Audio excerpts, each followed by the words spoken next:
Ganito yung kwento after the rehearsal. So yung kwento dito is magpapabusog at saka magkakain. Yun. Ayan.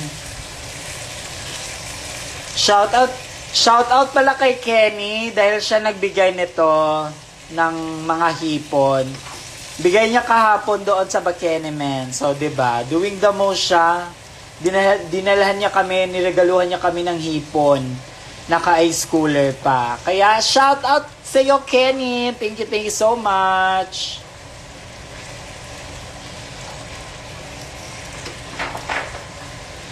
Yan.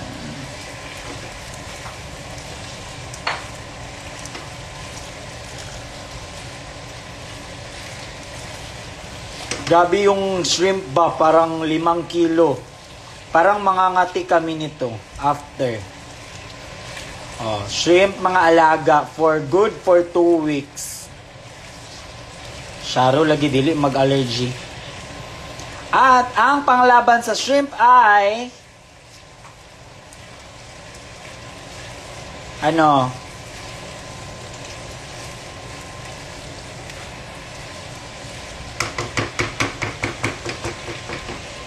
Tsaka syempre,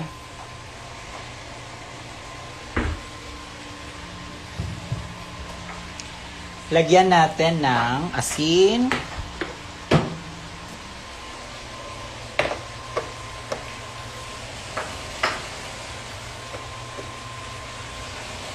konting asin, pero mas masarap kasi pag medyo maparat yung shrimp. Kasi, 'di ba, may ano siya, parang masusupsup mo yung masisipsip mo. Masisipsip mo yung lalo na sa may ulo na part. Masarap kaya sipsipin yung sa may ulo ng part ng shrimp. Kasi nandun yung ano nandun yung masabaw na part. Tsaka huwag niyong kalimutan maglagay ng ano, tawag niyan, ano ba, magluluto or magla-live? Naglalagay ako ng konting tawag niyan, sesame oil. Ayan. Ayan.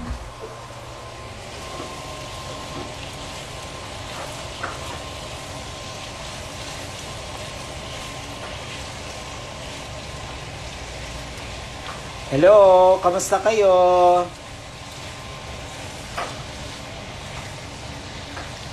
Super excited na kami bukas, kaya at saka balita ko nag-sold out na yung ticket. Wow! Congrats everyone! Tsaka see you bukas. Ayan na. Makikita nyo na me mag-drag. And wag natin kalimutan maglagay tayo ng konting Knorr na seasoning.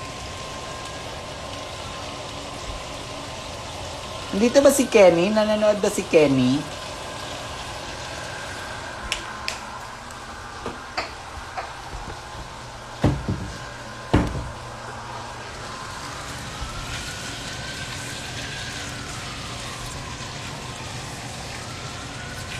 Tsaka mahilig kasi kami sa sili. So, kailangan lagyan ko siya ng sili. At saka, lagyan din natin ng... Ang lapit naman ng mukha ko. Lagyan natin ng oyster sauce kasi isa din siya sa nagpapalasa.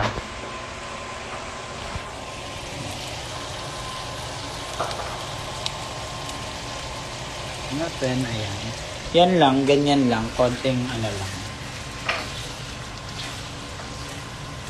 Kasi nagutom kami.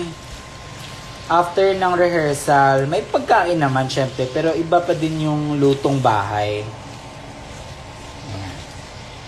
So, mas masarap yung shrimp pag hindi siya, mahina lang yung ano ninyo, apoy. Huwag masyadong super malakas. Maalam mo ba, bagsak ako sa math? Same, up here, deserve. Ganyan din ako, mahina ako sa math. Pero nag-accounting ako, eme kumbaga. Hindi, joke lang. Pero mahina talaga ako sa math. Then, lagyan natin ng, syempre, konting, wait lang.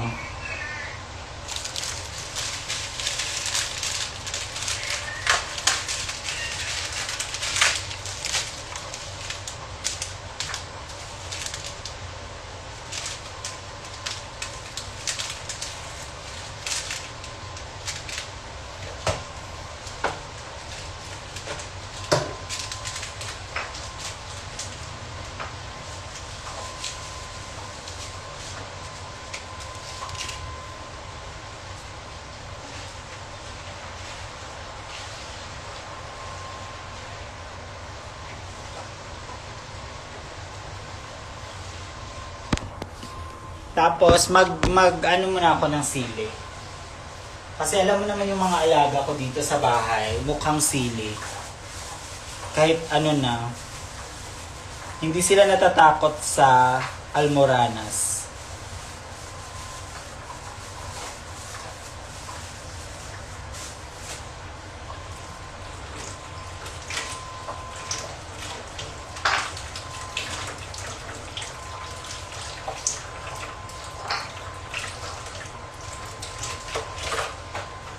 Wait, hindi ko nababasa yung comment.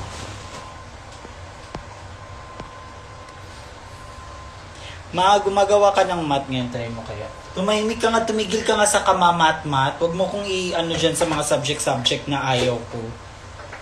Tapos ako mag-aral, be. Kaya wag mo ako idamay dyan sa problema mo. Kung may problema ka dyan sa mat, edi mag-aral ka.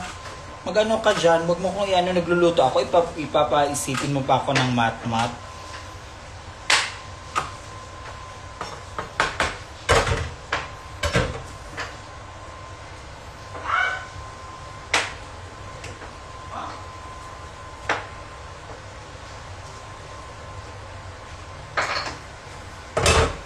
Bawal magalit kasi pag nagagalit tayo, pag nagluluto, bawal yun. Kasi, baka hindi na masarap yung luto. Kaya kung magko-comment kayo dyan, wag naman yung mga nagagalit ako. Kasi ayoko yan ng mga ano.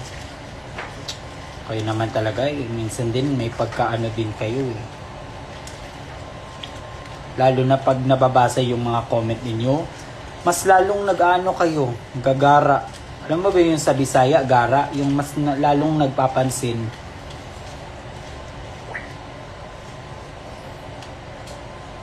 Ayan. So, dapat mahina lang yung apoy.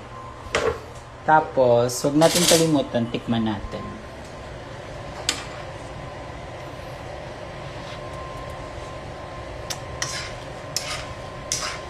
Perfect. I love it. Ang sarap. Masarap. Kulang lang ng sugar. Kailangan natin ng sugar.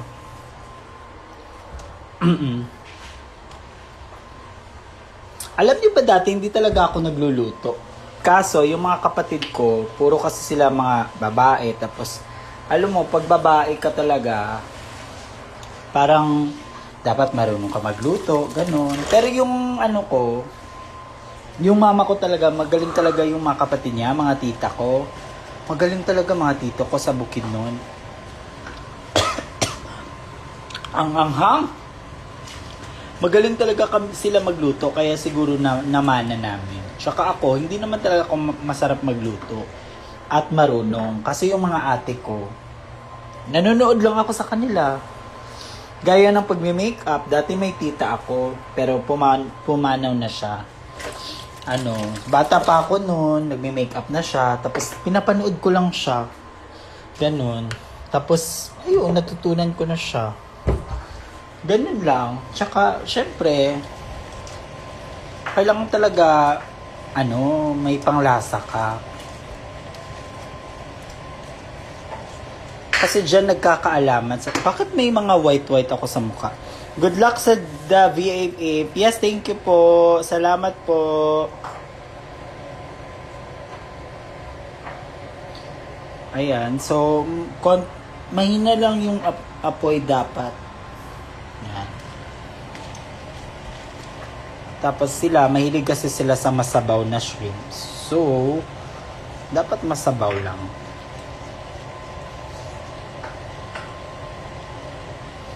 Yan. So, tikman natin ulit.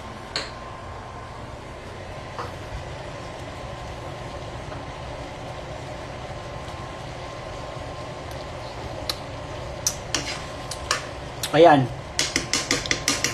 Okay, perfect. Ang anghang, perfect. Sarap.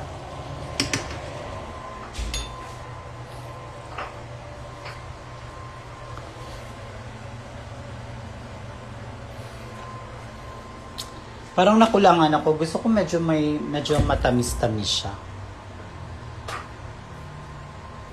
Ketchup. Kaso wala akong ketchup eh. Sweet and sour. Dapat may ketchup akong...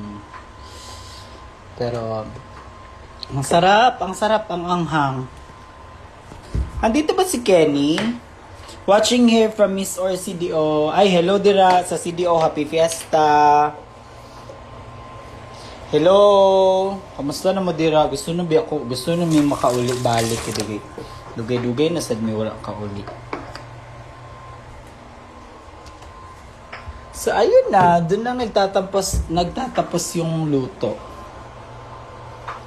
Tapos, ano natin ulit.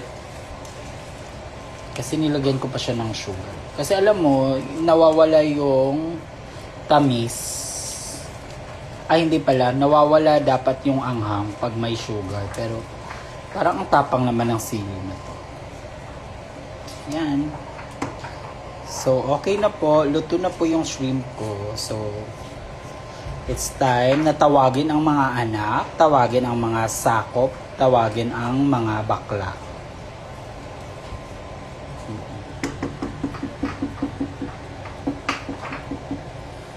Ayan na naman tayo. Hinahanap niyo yung wala. Bakit niyo hinahanap ba yung wala? Kung wala sa live, hindi wala. Huwag niyo hanapin yung wala. Parang bago lang kayo sa live ko. Hindi nyo alam yung mga rules ko.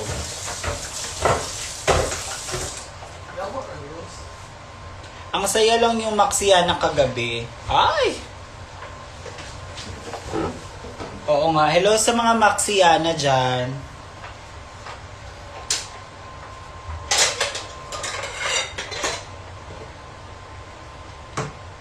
Kayo ay sumakses kagabi. So, congrats sa inyo. Tsaka, in fairness, ang dami talagang Maxiana. Diyos ko. Akala ko lulubog na. Kasi may maraming nagsasabi na Maxiana lubog. Pero dahil Jods. Madami talaga yung Maxiana, Diyos ko. Tapos, ang OA pa. Tsaka give na give. Kasi... Di ba may mga pa-games, yung cream silk, ganun, kemerot. Go na go sila sa mga challenges. Ganun lang. Ayan. So, nandito ngayon si Miss Wa, kakatapos nilang maligo, and Lucy. Uy! Don't say that. Ang arte. Alam mo, maarte talaga si Miss Wa magsalita, mga English niya. Ganyan talaga yung mga House of La Fea. Yung maano sila sa English. Wait, let's watch na Hana. Yes, oo. So, ayan, nakakain muna kami guys ha. Kasi, yun lang, nagutom lang kami. Bye! Yun lang, quick live lang. Bye-bye! Ignas si Miss Wa, see you sa next saan. Huh? Legit sa lip. Bye!